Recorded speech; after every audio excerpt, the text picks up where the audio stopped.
आदित्य को हॉस्पिटल में देखते हैं। वहाँ मौजूद सभी लोग डर के मारे कांपने लगते हैं और सबको ऐसे डरते हुए देख आदित्य बिना किसी एक्सप्रेशन के वहाँ से सीधे 29वें फ्लोर पर चला जाता है।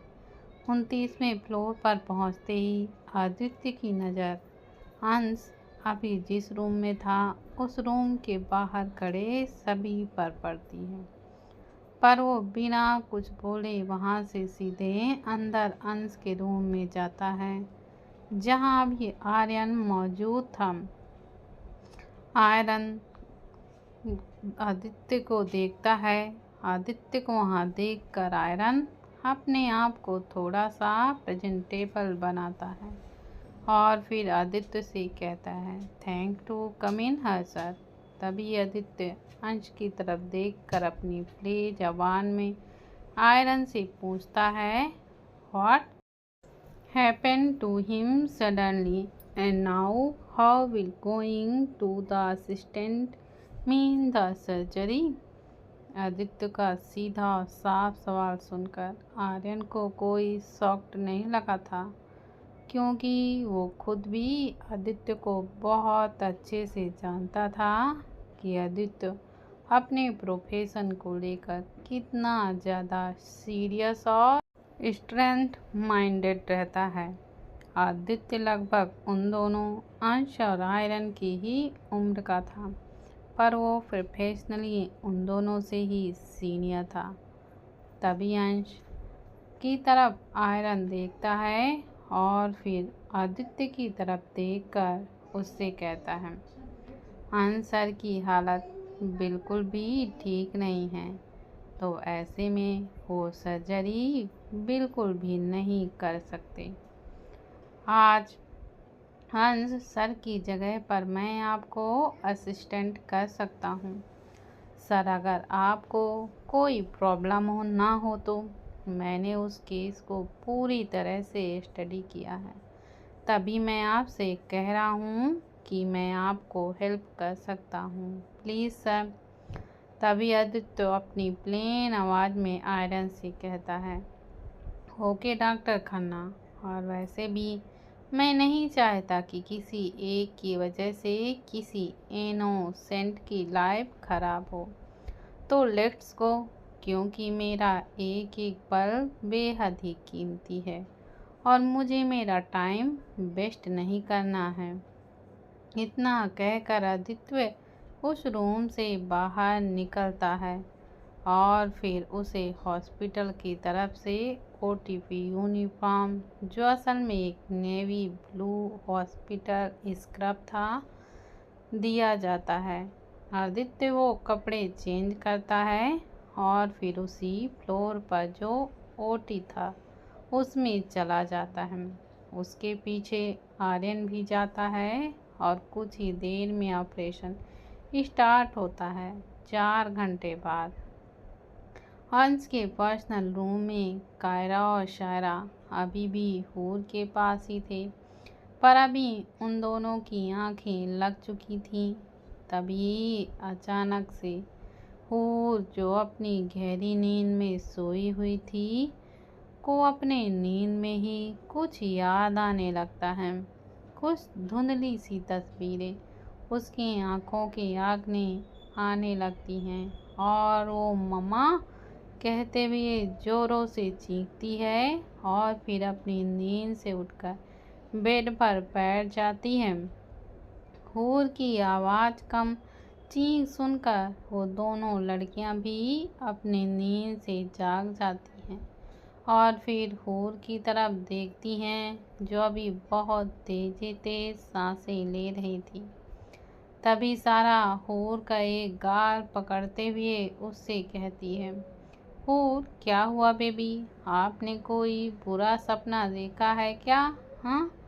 तभी हूर उन दोनों की तरफ देखती है और फिर जोर से रोते हुए कहती है, मम्मा मम्मा चाहिए, हूर को मम्मा ला दो।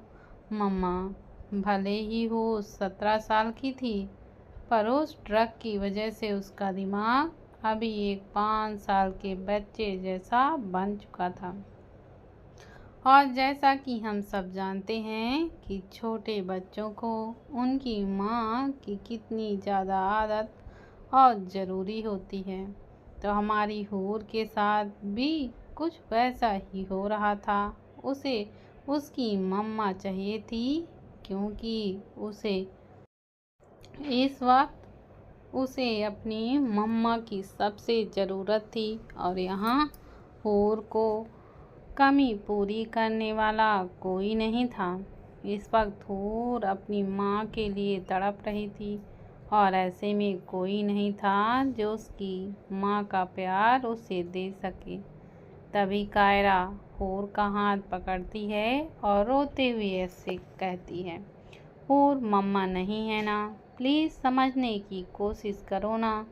कायरा की ये बात सुनकर हूर अपना आपा खो देती है और उस पर चीखते हुए कहती है, नहीं, हूर को कुछ नहीं पता, आप मम्मा ला कर दो। इतना कहकर हूर रोते हुए रूम से बाहर चली जाती है। इधर आदित्य और आर्यन ओटी से बाहर आते हैं। तभी आर्यन आदित्य की तरफ देखते हुए उससे कहता है, thank you so much sir, आज आपकी वजह से उस पेशेंट की जान बच गई है। अगर शायद आप हमारी रिक्वेस्ट को एक्सेप्ट करके यहाँ नहीं आते तो पता नहीं हम कैसे उस केस को हैंडल करते।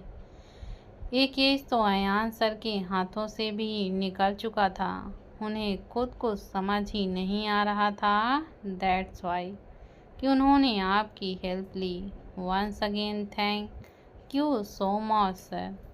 आयरन की बात सुनकर आदित्य तो सिर्फ अपना सिर हिला देता है और फिर वहाँ से अपने कपड़ों को चेंज करने के लिए चला जाता है।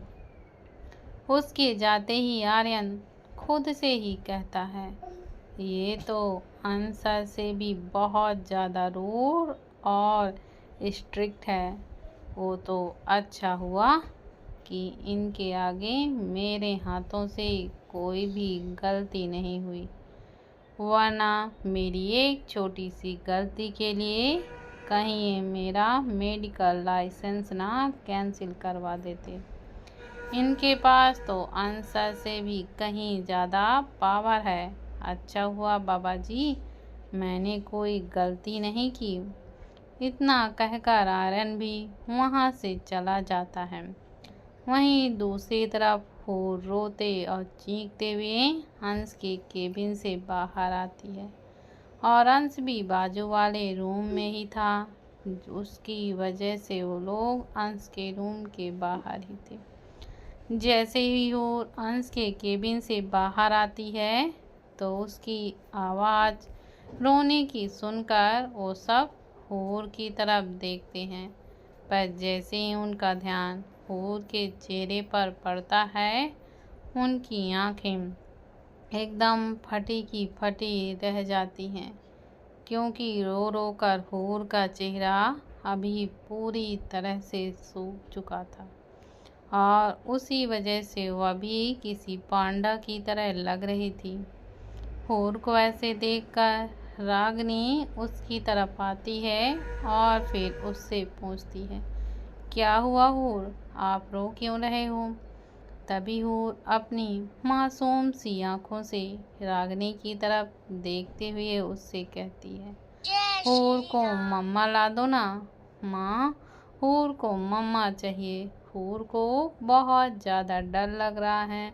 मम्मा मम्मा। हूर अपनी मम्मा वाली रट लगाए फिर से रोने लगती है, पर इस बार को सच में किसी पागल की तरह बर्ताव कर रही थी, और हूर को संभालना और उसे शांत कराना उसमें से किसी की बस की बात नहीं थी। एक अंश ही था जो हूर को चुप करा सकता था, पर वो भी इस वक्त बेहोशी की हालत में पड़ा हुआ था। हूर की चीखें सुनकर वहाँ काफ़ी लोग इकट्ठा हो जाते हैं, और साथ में आयरन भी वहाँ आ जाता है और नूर को शांत कराने की कोशिश करता है, पर नूर किसी से शांत होने का नाम ही नहीं ले रही थी। हूर की हालत भी अभी रोने और चिल्लाने की वजह से काफ़ी ज़्यादा बिगड़ती चली जा रही थी, और ऐसे में उसे शांत कराना बहुत ज़रूरी हो गया था, क्योंकि हूर अभी अभी सिर्फ खतरे से बाहर आई थी।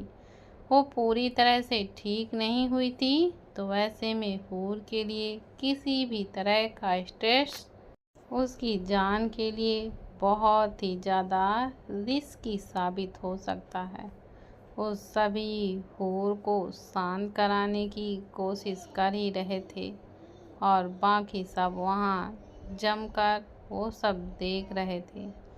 तभी उन सब के कानों में एक आवाज़ गूंजती है, ये क्या हो रहा है यहाँ पर। वो आवाज़ सुन के जब सब उस तरफ देखते हैं, तभी उन सबको वहाँ आदित्य अपने हमेशा की तरह कोल्ड फेस के साथ अपने दोनों हाथों को अपनी पैंट की जेब में डाल कर दिखता है। भले उसका फेस अभी एक्सप्रेशनलेस और सद था, पर फिर भी वो अपने उस रूप में भी कयामत ही ढा रहा था।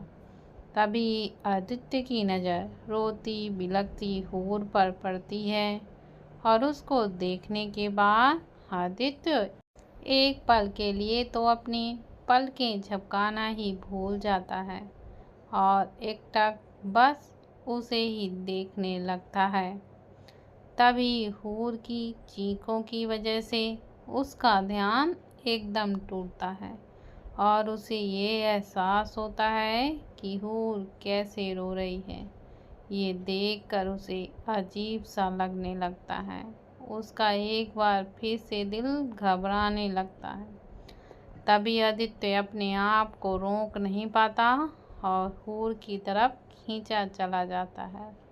हूर अभी भी मम्मा मम्मा कहकर रो रही थी, और उसकी हालत वक्त के साथ फिर से बिगड़ती जा रही थी, जो आदित्य भी साफ साफ देख पा रहा था। हूर को वैसे रोते तड़पते देख आदित्य को भी एक अजीब सा दर्द महसूस होता है, और उन लोगों की तरफ देख उनसे अपनी सख्त आवाज़ में पूछता है, क्या हुआ और ये इतना रो क्यों रही है। तभी आर्यन डरते और घबराते हुए आदित्य को बताता है, सर इसे इसकी मम्मा चाहिए। इससे पहले कि आदित्य कुछ और पूछता, आर्यन डर के मारे उसे पहले ही बता देता है, सर इसकी मम्मा अभी इस दुनिया में नहीं है। आर्यन की बात सुनकर आदित्य की आंखें चौड़ी हो जाती हैं, क्योंकि माँ को खोने का दर्द उससे अच्छा और भला कौन समझ सकता है। आदित्य हूर की तरफ देखता है, और उसके मासूम से चेहरे पर उसे हूर की अपनी माँ के लिए तड़प साफ दिखाई देती है। तभी आदित्य आयरन और साथ में उन लोगों की तरफ देखकर अपनी सख्त आवाज़ में उनसे कहता है, इसे चुप कराओ। क्या तुम लोगों को दिख नहीं रहा कि she is panic so bloody. और तभी आदित्य बाकी सभी लोगों की तरफ देखता है जो वहाँ इकट्ठे हो गए थे। उन लोगों की तरफ देख वो उनसे अपनी रूड आवाज़ में कहता है, यहाँ क्या कोई शो चल रहा है जिसे देखने के लिए तुम लोग यहाँ जमा हुए हो। कोई काम नहीं है क्या तुम लोगों को। और ये हॉस्पिटल है, कोई रोड साइड फिश मार्केट नहीं जहाँ पर इतनी भीड़ जमा हो रही है। So now just leave for her, वरना मैं अपने तरीके से यहाँ से हटाऊँगा। लीव। आदित्य की इतनी डरावनी आवाज़ सुनकर वो लोग वहाँ से 9-2-11 हो जाते हैं, क्योंकि इसी में उनकी भलाई थी। उन लोगों के वहाँ से जाने के बाद आयरन थोड़ी सी हिम्मत करता है, क्योंकि आदित्य को अपने आगे खड़ा देखकर तो वहाँ मौजूद सबके पसीने छूट रहे थे, जिनमें आर्यन और पूरी फैमिली आती ही है। तभी आर्यन थोड़ा डरते हुए आदित्य से कहता है, हम जितनी भी कोशिश कर लें सर, पर ये बच्ची इससे शांत नहीं होगी, क्योंकि सिर्फ आंसर ही इसे चुप करवा सकते हैं। पर इस वक्त वो भी इस हाल में नहीं है, और ऐसे में ये हम में से किसी की भी बात नहीं सुन रही है। इसने बस एक ही रट लगाई हुई है कि इसे उसकी मम्मा चाहिए। और आपको तो पता ही होगा ना सर कि छोटे बच्चे अपनी माँ के लिए कितना ज़्यादा पॉजिटिव होते हैं। आर्यन की बात सुनकर आदित्य एक बार हूर की तरफ देखता है और फिर आर्यन की तरफ देखकर सरप्राइजली उससे पूछता है, छोटी बच्ची। इससे पहले कि आदित्य आगे कुछ कहता, आर्यन आदित्य से कहता है, yes she is now mentally stable and now she looking like a young girls, but now her brain is like a brain of a small child. She is just 5 years old, a small baby. Aryan की बात सुनते ही आदित्य की तो आंखें एकदम से फटी की फटी ही रह जाती हैं, और उस पर उसे फिर से एक झटका देने के लिए आर्यन आदित्य को बताता है कि एक बेहद ही खतरनाक ड्रग्स की वजह से उसकी ऐसी हालत हो गई है सर, और उस पर उस बच्ची के दिमाग में इतना स्ट्रेस था जिसने उस ड्रग के काम को बहुत आसान बना दिया, और आज इस बच्ची ने अपनी 12 सालों तक की मेमोरी खो दी है।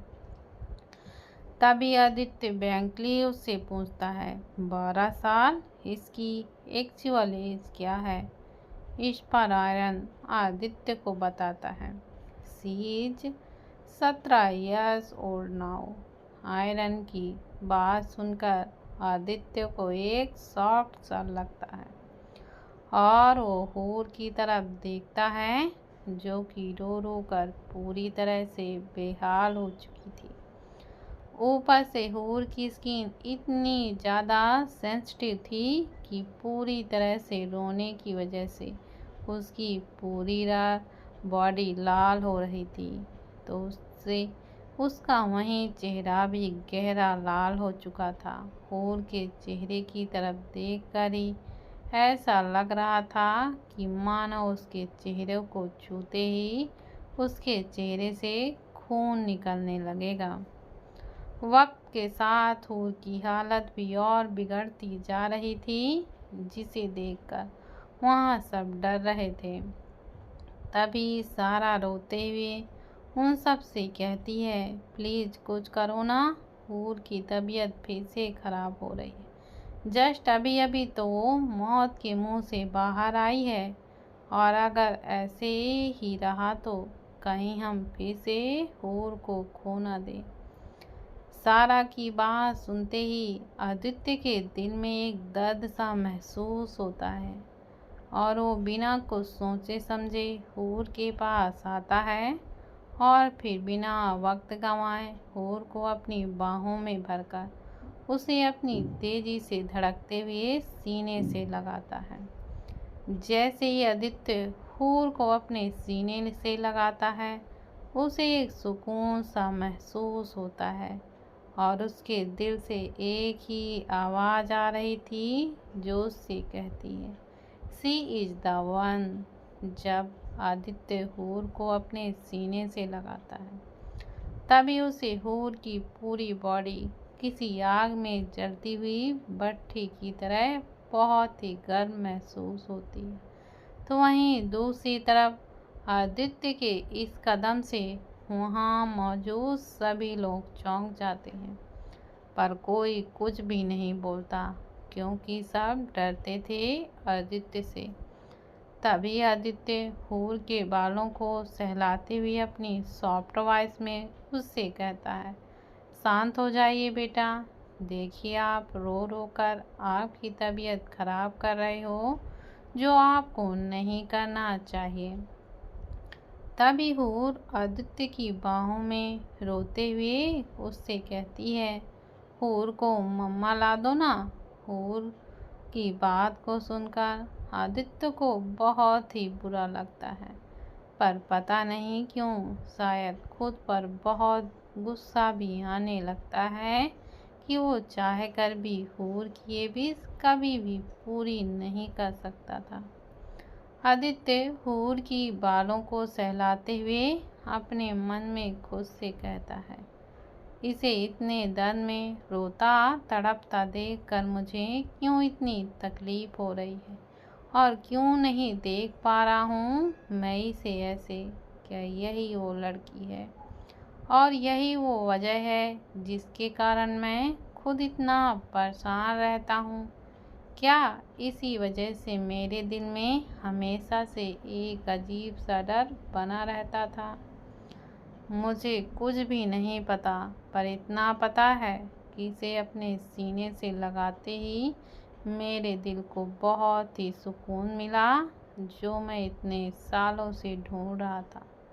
मुझे खुद एक अलग सा खिंचाव महसूस हो रहा है, जो मैंने आज तक कभी भी किसी के लिए फील नहीं किया, जो मैं खुद सोच रहा हूँ और मेरा दिल मुझसे कह रहा है।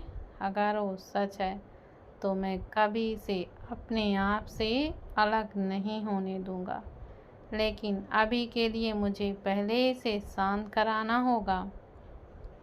तभी आदित्य हूर को अपने से थोड़ा दूर करता है और फिर उससे के लाल चेहरे को अपने हाथों में थामते हुए उससे कहता है, क्या हुआ? हाँ, ये इतना प्यारा सा क्यूट सिपाही ऐसे क्यों रो रहा है?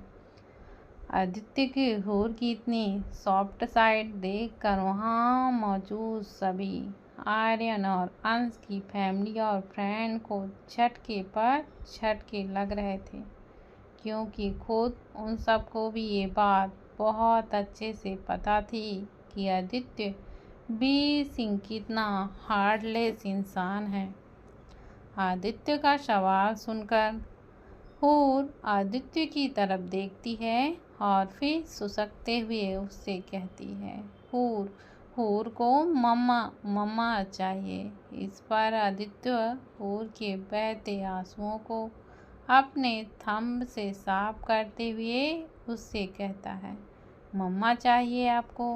वो झट से अपना सिर ऊपर से नीचे हिलाती है, जिसे देखकर आदित्य के सख्त चेहरे पर एक हल्की सी स्माइल आती है, पर वो झट से उसे छिपा लेता है और फिर हूर से कहता है, अरे तुम मम्मा है ना आपके पास? और आप मुझे एक बात बताइए कि मम्मा उनके इतने प्यारे और छोटू बेबी को ऐसे अलग छोड़कर भला कहाँ जाएगी? उन्हें तो अपने बेबी के पास उनके साथ रहना होगा ना, जब तक कि उनका ये छोटू बेबी थोड़ा सा बिग नहीं हो जाता। तभी हूर अपनी मासूम सी आँखों को टिमटिमाते हुए आदित्य से पूछती है, कहाँ है हूर की मम्मा? तभी आदित्य बहुत धीरे से हूर का हाथ पकड़ता है, उसे उसके धड़कते हुए दिल पर रखकर उससे कहता है, यहाँ है आपकी मम्मा, आपके दिल में, आपकी धड़कनों में। आपको मैं एक सीक्रेट बताऊं? आपकी मम्मा को ना आपके दिल से कोई भी नहीं निकाल सकता। और अगर आपको कभी डर लगे या फिर मम्मा से बात करने की इच्छा हो, तो बस आप इसी तरह से अपने हाथों को अपने दिल में रखना और फिर बात करना। और हाँ, देखना आपकी मम्मा आपकी बात हमेशा सुनेंगी। इससे ना आपको कभी डर नहीं लगेगा और हमेशा आप अपनी मम्मा को अपने साथ अपने पास महसूस करोगे। आदित्य की बात सुनकर हूर सुसकते हुए अपनी भीगी हुई पलकों को झपकाती है और फिर बड़ी ही आस के साथ उससे पूछती है, सच्ची में हूर की मम्मा हूर की बात सुनेंगी और वो हूर के साथ रहेंगी भी ना? इस पर आदित्य सिर्फ सिर हिलाते हुए उससे कहता है, हाँ छोटू बेबी, बिल्कुल आपकी मम्मा आपके साथ ही रहेंगी। आदित्य की बात सुनकर हूर बच्चों की तरह अपनी जगह पर ही उछलने लगती है और फिर अपने हाथों से तालियां बजाते हुए कहती है, ये अभी मम्मा हूर के पास ही रहेगी। तभी हूर को कुछ याद आता है और वो आदित्य की तरफ देखकर उससे पूछती है, पर आप कौन हो और क्या हूर आपको जानती है और आपका नाम क्या है?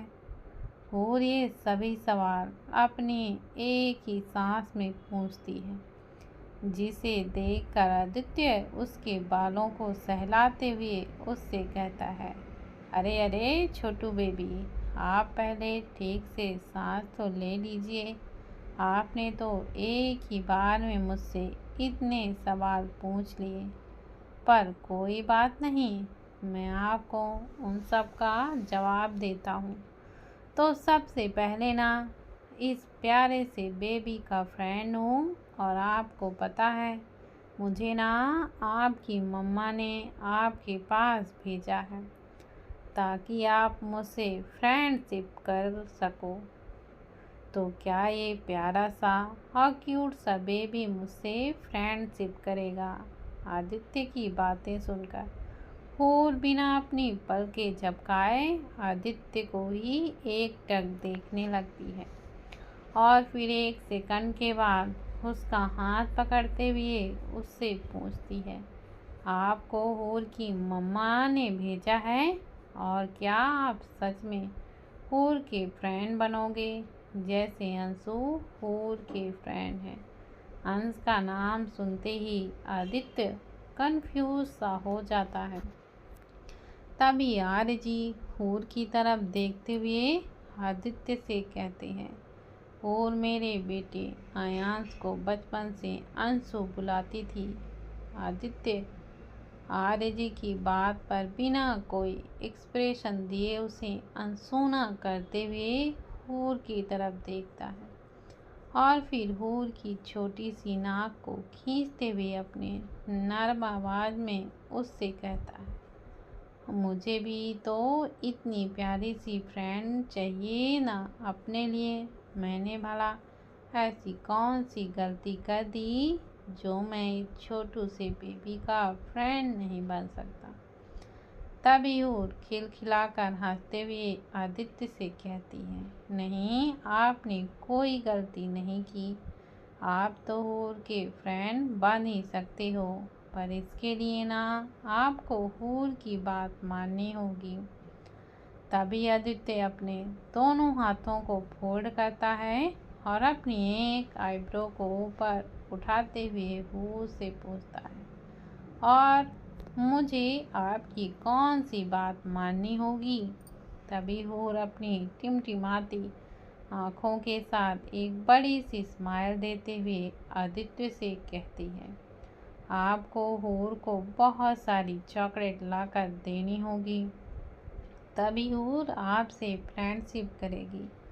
हूर की प्यारी सी सर सुनते ही आदित्य हूर के गालों को पकड़ते हुए उससे कहता है, आपको ज़्यादा चॉकलेट खाना नहीं चाहिए ना बेबी, वरना इससे आपका टमी दुखेगा। पर अगर आपको चॉकलेट देने पर ही आप मेरे फ्रेंड बनोगे तो ठीक है, मैं आपको सिर्फ एक चॉकलेट दूंगा डेली, वो चलेगा आपको?